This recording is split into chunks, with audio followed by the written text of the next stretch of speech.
It is Friday, the 18th day of February 2022. Good evening, ladies and gentlemen. Thanks for being a part of today's edition of Prime News. My name is Fon Quinter, broadcasting live from Douala, the nation's economic capital. I begin today's edition of Prime News in the South region, where a 3-day capacity building workshop has been organized by the National School of Local Administration, NASLA. The workshop aims at equipping regional councillors with the necessary skills to apply the law on decentralization for the benefit of the local population. Catherine Okongwe completes the story. Selected local government officials from 8 regions of Cameroon are being trained in a 3-day capacity building workshop organized in Kribi by the National School of Local Administration, NASLA. According to the director of the institution, the workshop aims to equip regional councillors with the necessary skills to apply the law on decentralization for the benefit of the local population. The idea is to bring all of them together in this workshop so that each should know the responsibilities, the obligations, the missions, the prerogatives of the other. In this way, we hope that there will be, first of all, better collaboration inside the management organs of the regional councils. And above that, or besides that, now in their capacity to carry out their jobs, in their performance, we hope that this workshop will bring to their knowledge some fundamental notions that we think are indispensable for them to run our regions, either as the chairman or as the senior collaborators of the chairman. Speaking at the opening session of the workshop, the Minister of Decentralization and Local Development, George Elanga, reaffirmed that the participants are the main drivers of local development and that they must do their utmost so that the government's vision for decentralization is realized by applying the knowledge acquired during the workshop. As you may know, the regions are new institutions and they need to be trained so that they can exercise as the best as they can their competencies. 2 weeks ago we were in Goya with the cooperation and the collaboration of the British High Commission to give the impetus that should allow our regional councils to deliver the goods that are expected from the population. We have a new administration that has been set by the President of the Republic. Not only the executives, but also the collaborators of the regions are involved in the training that NASLA is conducting. It is an opportunity for me to say that many people are outside there talking of training concerning regions and councils. When you want to have the best, go to NASLA. At the end of the 3-day workshop, participants expect to be equipped with knowledge on human resource management and other vectors of decentralization and local development. A newborn baby abandoned by the mom at the Lokpom neighborhood in Douala, Cameroon is currently receiving treatment in hospital. The baby was picked up by passers-by and handed to law enforcement officials. Meanwhile, investigation has been opened to track down the author of the Agnora Kakebi with details. The local population of the Lokpom neighborhood in Douala in the littoral region of Cameroon on Wednesday, February 17th, discovered an abandoned baby inside an unfinished structure. As of now, the identity of the child's mother remains unknown and no one is certain if the mother is actually from the Lokpom neighborhood or from somewhere else. However, the baby, who seems only days old, has been reportedly handed to security authorities. This is not the first time or the first case of a baby being dumped by mothers. Several instances have been reported, and recently, a 16-year-old mother in Yaoundé dumped her newborn baby in the pit toilet, but the baby was miraculously saved by a neighbor who went to answer nature's call and heard the cry of a baby.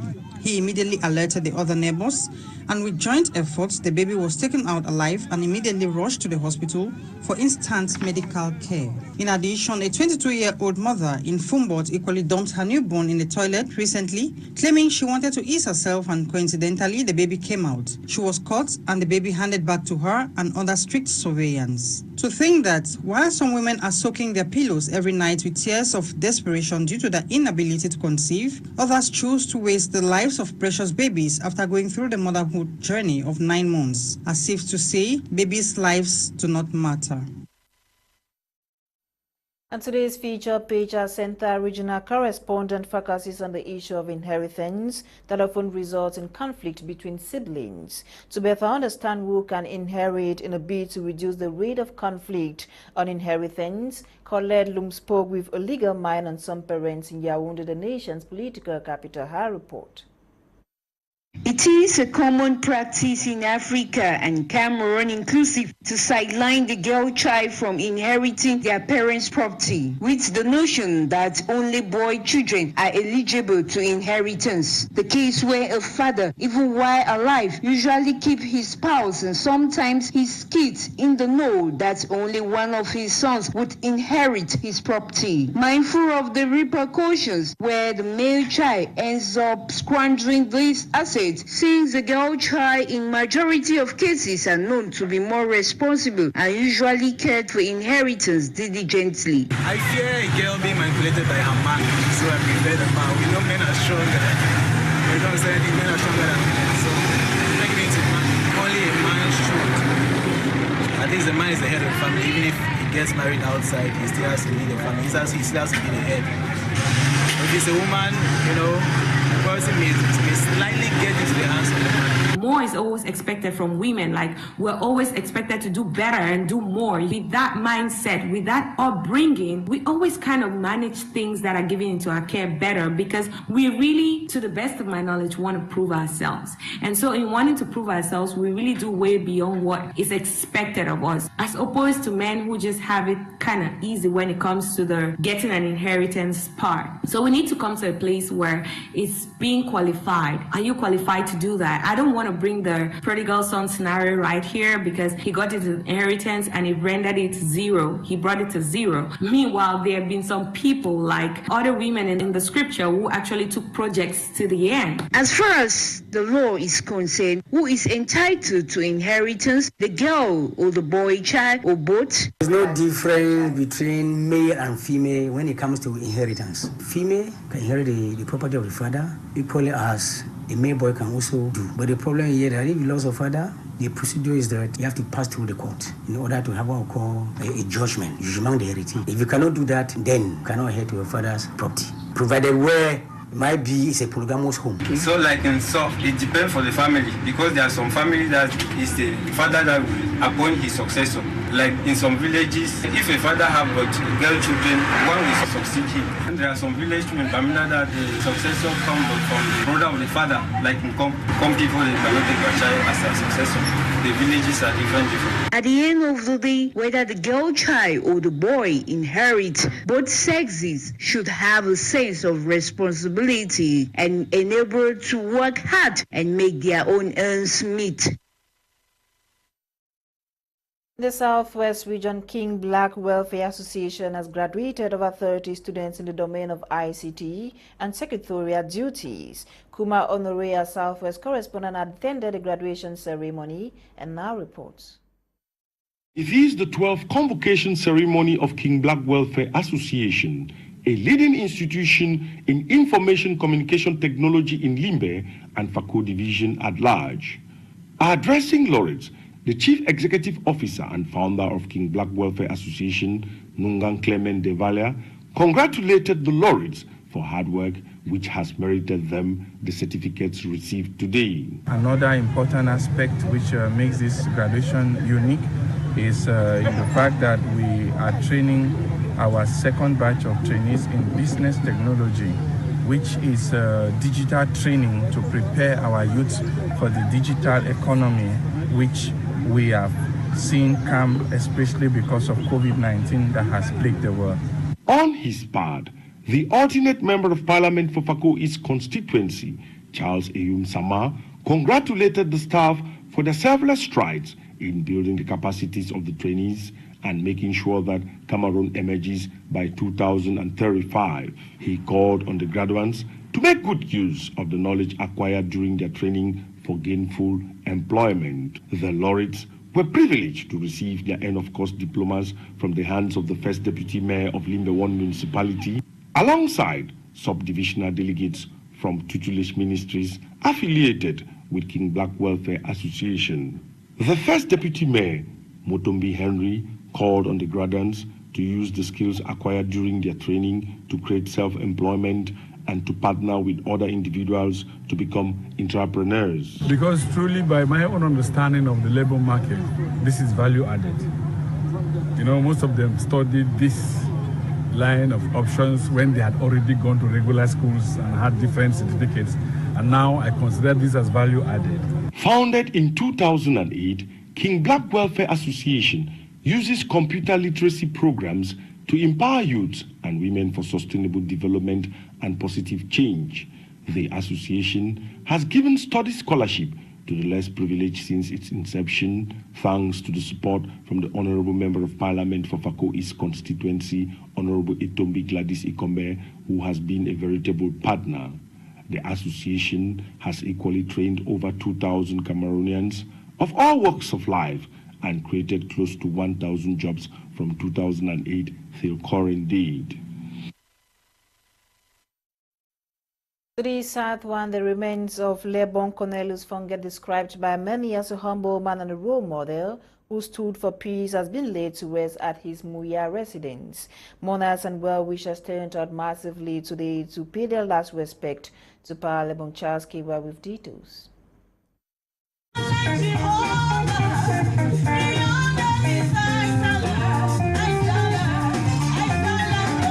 The demise of Pa Lebon Cornelius Fonge remains forever in the hearts of most inhabitants of Munyenge, Munya and Boya in the southwest region. Pa Lebon Cornelius Fonge, who died in Britain and mortals transported back home Thursday, February 17, 2022. Removal of corpse from the Boya Regional Hospital mortuary and burial at family residence, Munya Boya, in turn officiated by College of Pastors from the Apostolic Church in Cameroon, the Full Gospel Mission, Grace Faith Ministry, Grafam and others, celebrating the life of Pa Lebon Cornelius, drawing inspiration from 2 Samuel 12, verses 19 and 20. The officiating minister said Pa Lebon Cornelius died in Christ and is with the Lord rejoicing. Life, even at the dying minute, is just like a thief on the cross who said, the other one said, was accusing Jesus. The other one said, please, we are the sinners.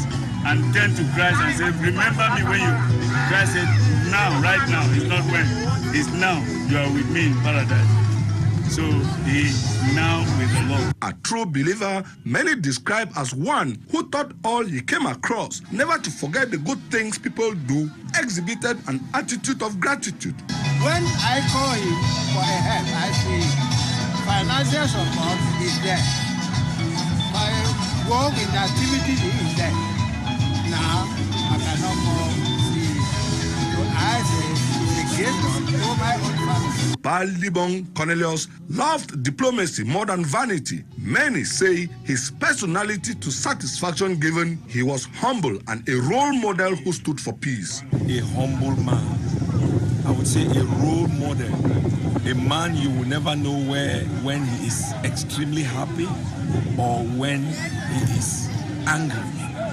He's always peaceful and always, sought for peace. Born 1st January 1944 in J. Fontem, southwest region of Cameroon, a farmer from a family of 12 by Chief Chani Fonge and Atemkeng Emilia, the hand of the Lord greatly upon him took him from Munyenge to Boya and finally to Britain, where he was caught by the cold hands of death. Through praise and worship songs, Pa Lebon Cornelius Fonge will always be remembered leaving behind his wife, children, sisters, brothers, 2 sons-in-law, a daughter-in-law, 9 grandchildren, Christians, and well-wishers to mourn him. Adieu. To Health, the World Health Organization has revealed that the COVID-19 Omicron subvariant of B series, especially the 2 subvariant, is highly mutated and spreads faster. The subvariant is envisioned to be more severe compared to the original COVID-19 causing virus, as well as the Omicron strain. Experts say the Omicron subvariant appears to largely escape the immunity created by the coronavirus vaccines available worldwide. Take a listen to an excerpt of the WHO boss, Dr. Tedros Adhanom Ghebreyesus. There is no borders. And as we all know from Omicron, any feeling of safety can change in a moment. We know this virus will continue to evolve, but we're not defenseless. We have the tools to prevent this disease, to test for it, and to treat it. Where people have access to those tools, this virus can be brought under control. Where they don't, this virus continues to spread, to evolve, and to kill. The biggest barrier we face to ending the pandemics as a global health emergency is ensuring all people in every country have access to those tools. The indomitable Lionesses of Cameroon have trashed the Scorpions of Gambia 8-0 at the Amadou Ahidjo Stadium in Yaoundé in the qualifying match ahead of the African Women's Cup of Nations Morocco 2022. Prior to today's match, FECAFOOT President Samuel Eto'o paid a visit to the Lionesses. Eileen Sama with details.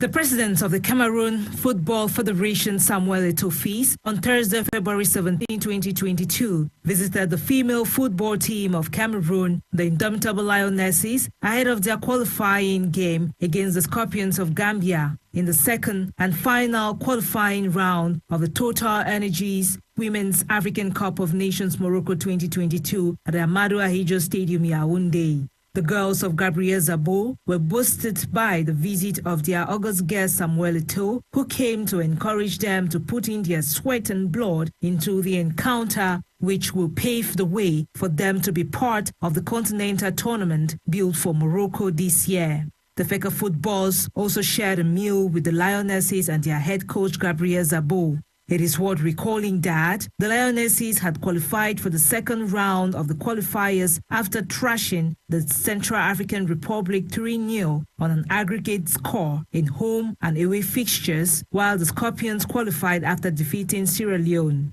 The second leg will take place on February 23rd in Banjul, Gambia, at the Independence Stadium of Bakau.